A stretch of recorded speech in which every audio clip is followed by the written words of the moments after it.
இந்த உலகத்தை சார்ந்த மக்கள் ஆன்மீகத்தை சார்ந்த மக்களை பார்த்து ஏளனம் செஞ்சு கொண்டே இருப்பாங்க. கோயிலுக்கு வர்றவங்களையும் பைபிள் படிக்கிறவங்களையும் ஜெபமாலை சொல்றவங்களையும் நம்ம ஆர்வமா இருக்கவங்க யாரு கிண்டலும் கேலியும் செய்யறது? கோயிலுக்கு வராதவங்க, கடவுள் மீது நம்பிக்கை இல்லாதவங்க என்ன செய்வாங்க? ஏளனம் செய்து கொண்டே இருப்பார்கள். பாருங்க 21 தொடக்க நூல் 21:20.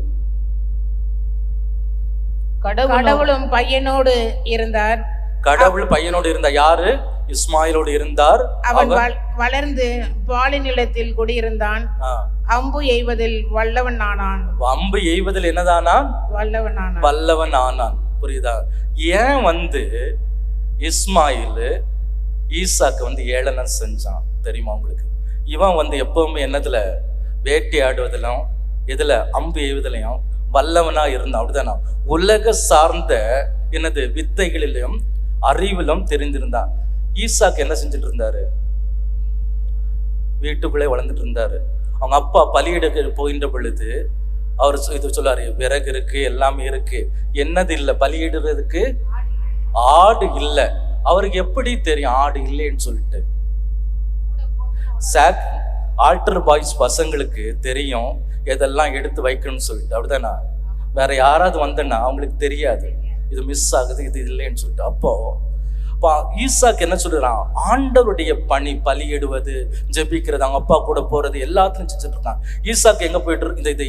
இஸ்மாயில் எங்க போயிட்டு இருக்கான்? வேட்டையாடுவது, அம்பு எய்கிறது. அதுல இல்லை. இந்த மக்களை பாருங்க, இன்னைக்கு உலகத்துல உலகம் சார்ந்த நாணத்துல அல்லது அவருடைய திறமைகளை வளர்ப்பதுல இன்னைக்கு ஒரு கூட்டம் போயிட்டு இருக்கு. அப்படிதானா? உலகம் சார்ந்த திறமைகள். தொடக்க நூல் 21:11. அப்ப முதல்ல ஏளனம், இரண்டாவது கொடுமைப்படுத்தினார், மூணாவது துன்புறுத்தினார் அல்லது ஏளனப்படுத்தினார், நாலாவது தன் மகனுக்கு எதிராக இவ்வார்த்தைகளை ஆபிரகாம் கேட்ட பொழுது மிகுந்த வேதனை அடைந்தார். ஒரு அறிவுரை, ஒரு குடும்பத்துல என்னென்ன நடக்கணும் பாருங்க. ஏளனம், துன்புறுத்துதல், பரிகாசம் என்ன செய்யற? அவருக்கு மனசுக்கு வேதனையை கொடுத்தது. எதனால? ஆபிரகாம் ஒரே ஒரு வார்த்தை சொல்லியிருக்கலாம், கடவுள் சொன்னாரு இது நடக்கும், அதனால நீ கடவுளை நம்பன்னு சொல்லிட்டு ஒரு வார்த்தை சொல்லியிருந்தனா இதெல்லாம் நடக்குமா? நடந்திருக்காது.